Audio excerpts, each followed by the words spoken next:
Duh, abote kahanane uripku kudu nandang loro dipandang sesisih mata.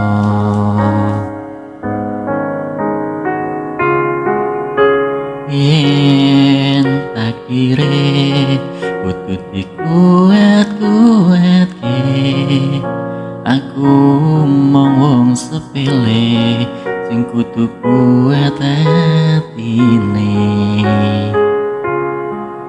Kadang pengen ngelo nalika gantean elo, kodrate manungsa kuwi pancen beda-beda. Dedel duwe lati nampa kasunyatan iki, kudu tak tambani kanggo jalani uripku iki. Jur sedih uripku kaya mengkene, suke waras durung tau tarasake. Urip dhewe tresno ora ono sing nyape, kudu sabar wong dianggep wong sepele. Mlaku kadang kesandung ora ono sing nulung, tangisene ati ra iso tak bendung.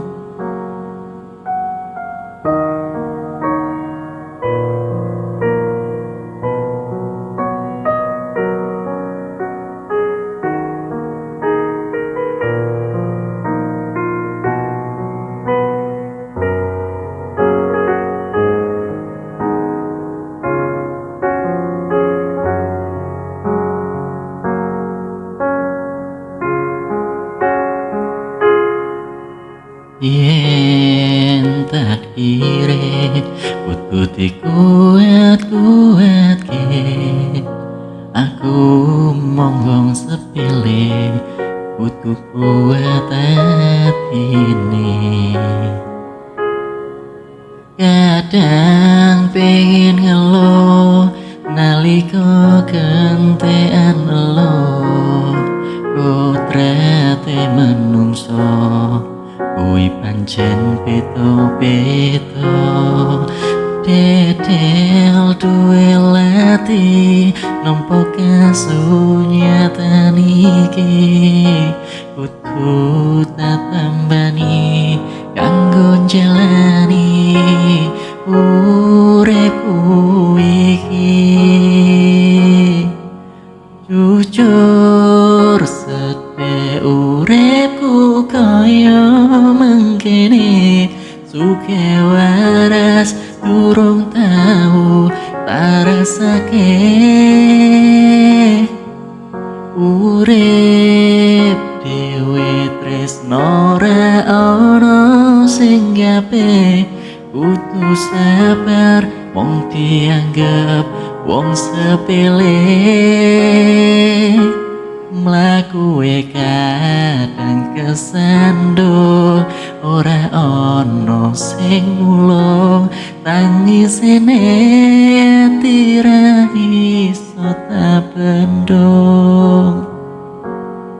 Mlaku kadang kesandung ora ono sing nulung, tangisene ati ra iso tak bendung. Aku pancen wong sepele nanging bakal tak bukteke dadi wong aja seneng nyepeleke.